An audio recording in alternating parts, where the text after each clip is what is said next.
Welcome to KO Stories, where I tell stories of the mysterious, twisted, and paranormal. And today is no different. I got a really good story for you guys. So, without any further ado, it's time to slip into a mind that's not our own.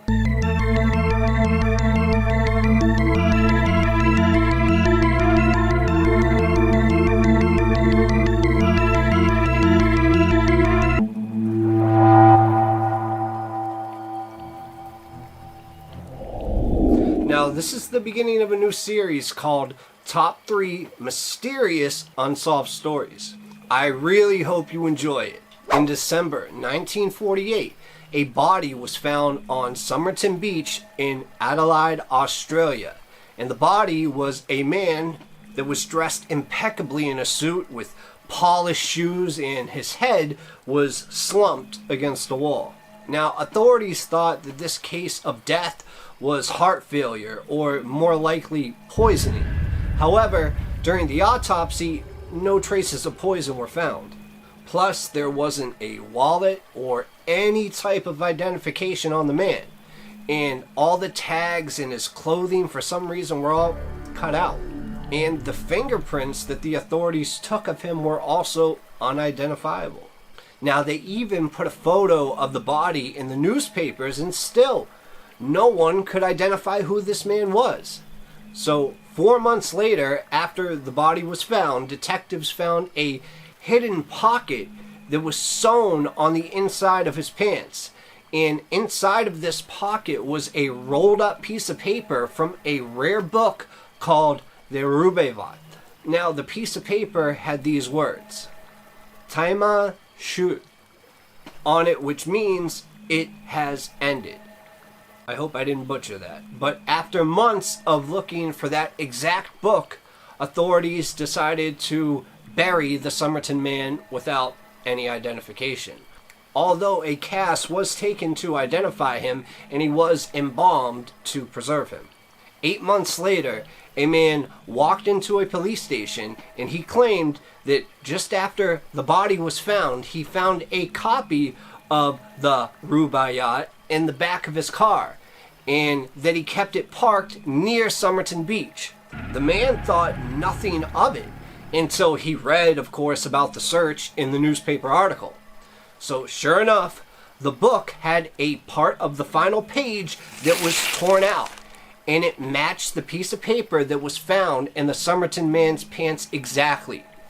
And inside the book were a phone number and some sort of strange code. Now, the phone number led the authorities to a woman named Jessica Thompson, who actually lived quite close nearby.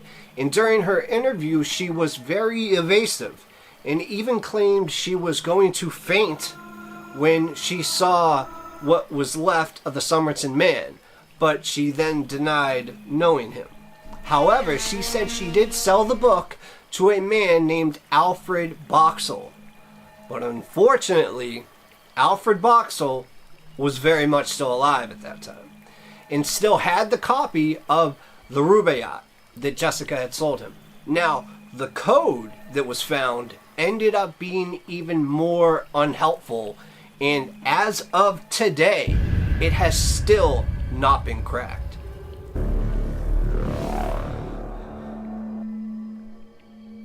Now, this is a popular one. I love it. I've seen many videos about it. In fact, if you know the channel, the Overnight channel, that's what it's called, the Overnight channel, and another two people called Sam and Colby, they go to all of these haunted places around the world, not just the US, around the world. And I'm pretty sure on both their channels, they have gone where this person unfortunately was deceased. And I'm sure you've heard this story of Elisa Lam, and if you haven't, then I am honored to share it with you. Especially since I wanted to make a full episode just about this alone, which I still might, but I do realize that other people have made full stories of this, so I thought I would give you it in a story, but a little more compacted. Hope you enjoy. On January 26, 2013, 21-year-old Canadian tourist Elisa Lam checked into the Cecil Hotel in downtown Los Angeles. And just in case you guys don't know, That's what you look for when you're looking for the Overnight Channel or Sam and Colby. Type in their names in the Cecil Hotel and you will literally get an hour to an hour and a half video about what went down there. But basically, because of this incident, that hotel, the Cecil Hotel, is now one of the most haunted hotels in America. But back to the story. When she never checked out on February 1st, nor had any contact with her parents, the Los Angeles Police Department was contacted. And on February 19th, exactly 18 days from the last time that she was seen, Elisa Lam's body was found floating, and she was naked, in a water tank on the roof of the Cecil Hotel. And believe it or not, her body was found because the hotel guests were actually complaining about the hotel's water pressure. And one couple even reported that the water was coming out black and had a very bad taste to it. And I immediately responded, well, why are you tasting the shower? Just kidding. Sorry guys, in some of these crazy dark murders, I like to bring a little levity to it. My bad. And according to the hotel's manager, when Elisa Lam had originally checked in, she was staying at a hostel-style room with other travelers, but later was moved to her own private room due to complaints from her roommates about her somewhat odd behavior. Now, the last time she was seen was on a surveillance footage on the hotel's elevator. Now, this footage showed Lam acting strange and very, very peculiar, almost like she was hiding from someone or something. She also moved her hands in a weird and inhumane ways, and it looked like she was talking to someone who was out of the security camera's view. Very strange. Now, after her body and the surveillance footage were found, it was suggested she was on some sort of hallucinogenic drug, even though Lam took 4 different medications for her bipolar disorder, and toxicology studies reported that there were no traces of any drugs or alcohol that could have contributed to her death in that manner. There was also a theory that she was murdered and died as a result of drowning, but the autopsy report showed no evidence of trauma. So to this day, no one knows how she was able to access the roof or climb into the water tank and shut the 20-pound lid by herself. And believe me, people have tried to kind of recreate it, and it seems almost impossible, especially since she was just a very petite woman. Now, as the OGs on this channel might know, I used to do paranormal investigations, and once this channel gets bigger, I'm going to create a second channel and do more investigations, and the Cecil Hotel is definitely high on that list. But like I said, until then, if you want to watch a good video, the channel called the Overnight Channel, they have some of the best investigations at haunted places everywhere throughout the world, but especially in the United States. And like I said, the other channel is also called Sam and Colby. They are not sponsoring me or anything like this. I hope you guys actually do watch their videos. I'm just a big fan as well, and I really hope you enjoy them as much as I do. And if you do go there, in the comments, let them know KO's story sent you.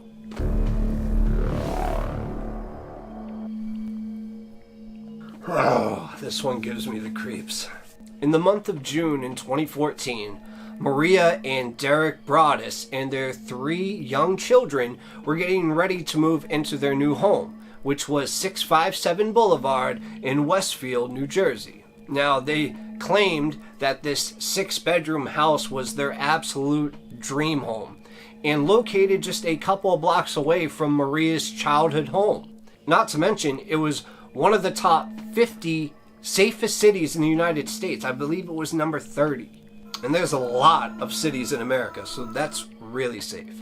But, like always, you never know when tragedy is going to strike. Now, 3 days after closing the sale, before the Broaddus family had even began to move in, a letter arrived in their new mailbox.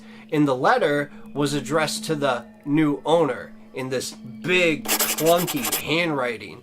And the typed letter read as follows. Dearest new neighbor, it's 657 Boulevard. Allow me to welcome you to the neighborhood.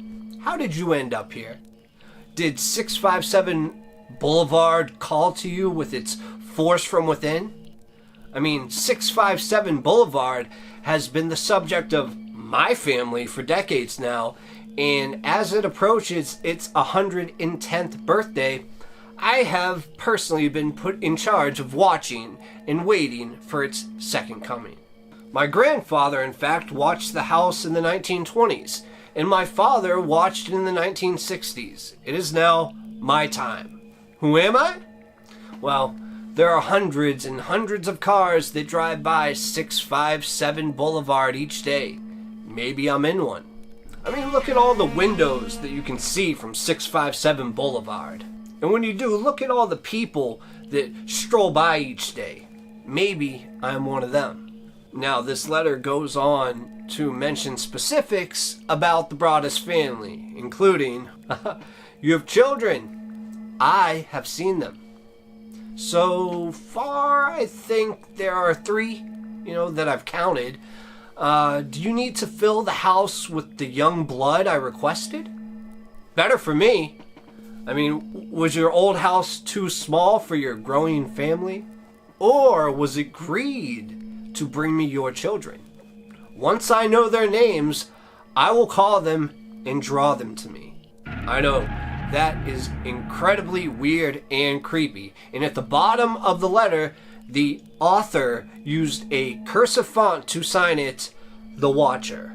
Now, of course, after receiving this letter, the Broaddus family reached out to the previous family who had sold them the house, John and Andrea Woods. And they stated that during the 23 years of living at 657 Boulevard, they had never received a letter like this except once a few days before they were getting ready to move out. Plus, the Woods family stated that they had never felt watched in the 2 decades that they lived in that house, and in fact, rarely ever felt the need to even lock their doors at night. And while they thought the note they received was odd, they threw the note away without much concern at all. Still, this was enough to the point where the 2 families went to the police with the letter, and then an investigation was opened. Now, the police warned the families not to tell anyone about the letters, including their neighbors who were now all suspects. Now, 2 weeks later, even though the Broaddus family still hadn't moved in, they received a second letter with even more chilling specifics about the family, including the children's birth order and their nicknames. And in the note, the Watcher also asked, will the children sleep in the attic? Or will you all sleep on the 2nd floor? Who has the bedrooms facing the street? I will know as soon as you move in. It will help me to know who is in which bedroom. Then I can plan better. Several weeks later, the Broaddus family had put their plans on hold to move in because a 3rd letter arrived. And that 3rd letter said, where have you gone to? 657 Boulevard is missing you. And by the end of 2014, the case had kind of stalled out. There was no digital trail, and the mental effects were really starting to take a toll on the Broaddus family. Plus, there were no fingerprints and no way to place somebody at the scene of the crime. Then, 6 months after they received the letters, they decided to sell the house. 657 Boulevard has been sold and is currently off of the market, while the Watcher's identity still remains a mystery. My regular stories will continue, including new series like this as well. So if you enjoyed this and want more, click on the screen right here, here, or here to continue slipping into the mind of someone else that's not your own. And welcome to KO Stories, where I tell stories about true crime, missing people, and the paranormal. As of now, it's time to slip into a mind that's not our own.